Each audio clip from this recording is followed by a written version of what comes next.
Hello, good people. Todd Shannon, data scientist, social commentator, getter of buckets, and I just want to go to bed.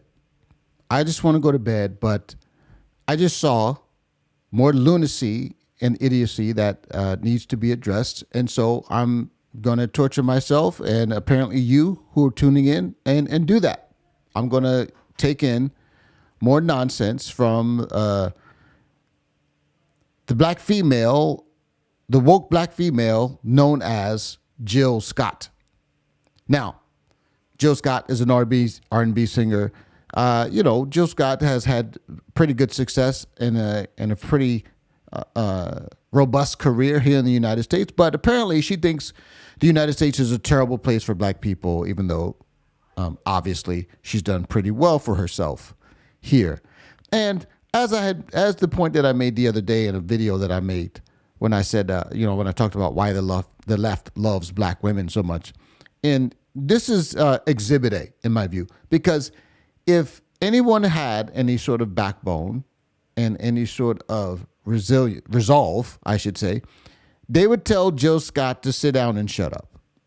But as we know, the black female is effectively, they function like a human shield to the woke culture and to the people who swear that black people have it so bad in the United States.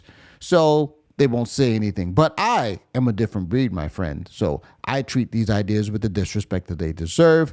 I am going to unfortunately have to show you this grotesque nonsense that she displayed, where she took the national anthem and she essentially desecrated it. So let's have a listen at one Jill Scott. Sorry I had to do it to you, but it is what it is. 51 now, by the way.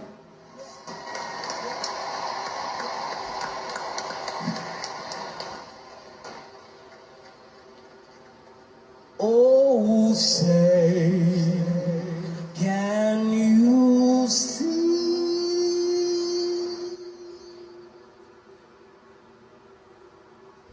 by the blood in the streets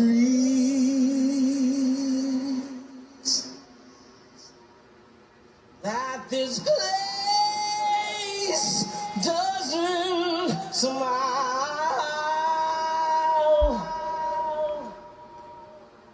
on you, colored child.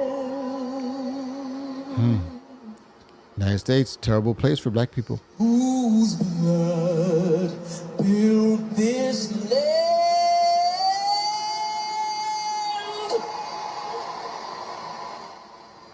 with sweat and their hands. All right.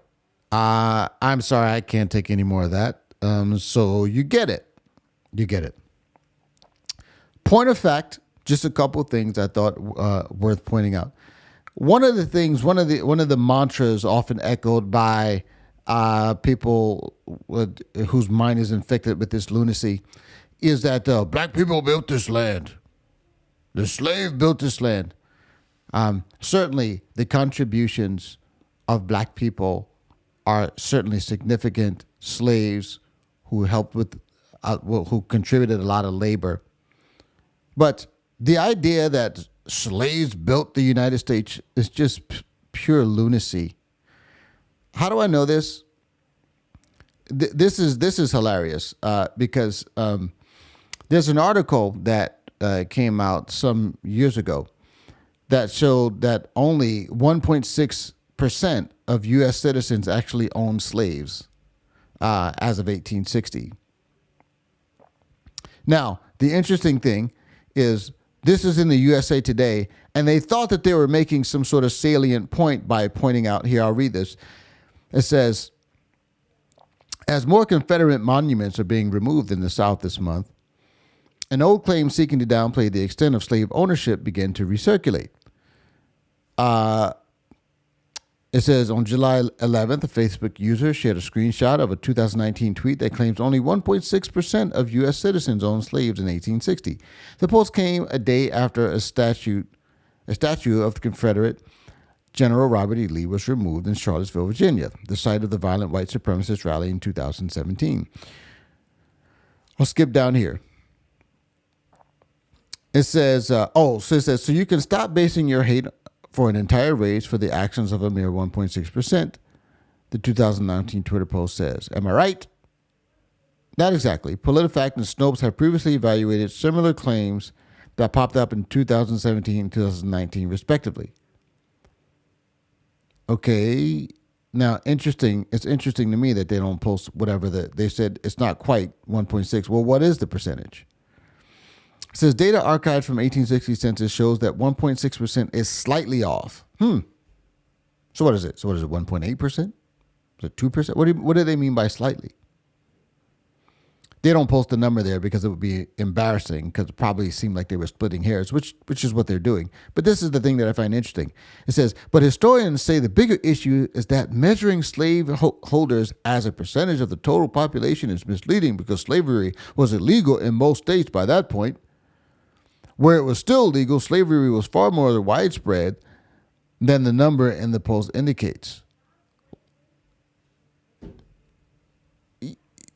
Yeah, it was illegal. That's kind of an important and significant fact. It was illegal because in the West was the first to outlaw slavery in the world.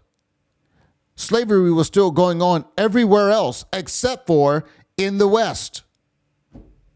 I think that's a significant point to bring out. They thought that they were making the opposite point that they actually made. What they're actually saying here is that, well, it's actually better than what we thought, because they made it out. They made it illegal to own slaves, when everywhere else in the world you could still have been a slave. But in the United States, we kind of said, hey, you can't do that anymore. But that's still bad, though. This is an interesting thing. Let's say it was 3%. The point is that most white people were way too poor to own slaves. Way too poor to own slaves.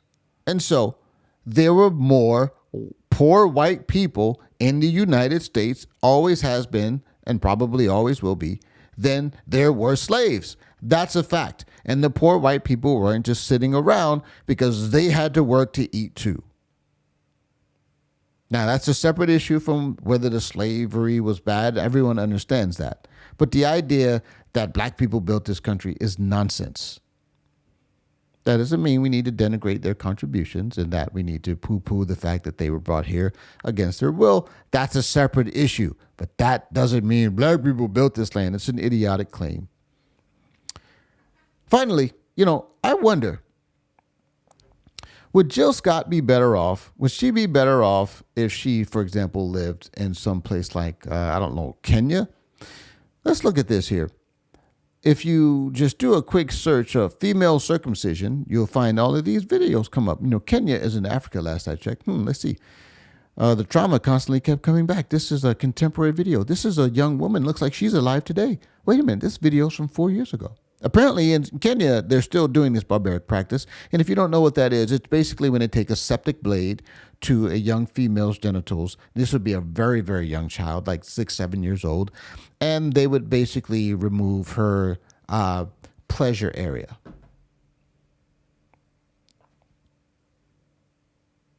As far as I can tell, these are all young black girls here.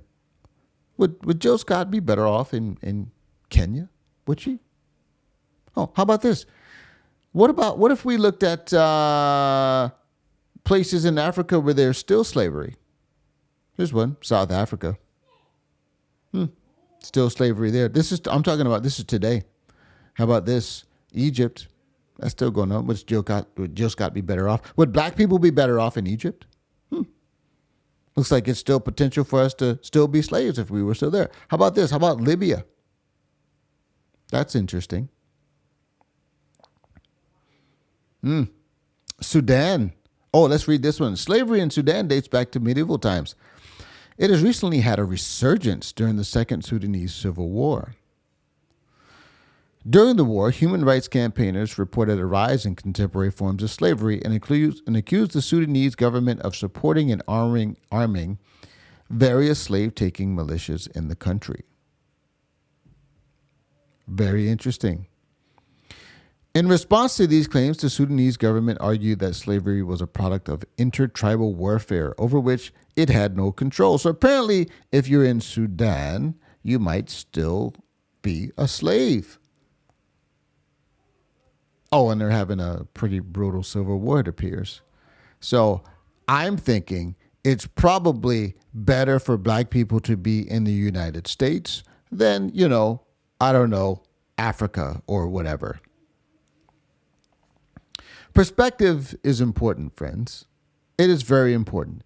And I am quite frankly growing weary of these people denigrating the opportunities that they have. It's almost always luxury beliefs. If you notice, the people, the so-called revolutionaries and the ones trying to subvert our entire culture, if they're white, they come from rich households where they had everything given to them. They come up in these, ultra wealthy families and went to these Ivy League schools, and they're the ones that think they need to tear the whole system down.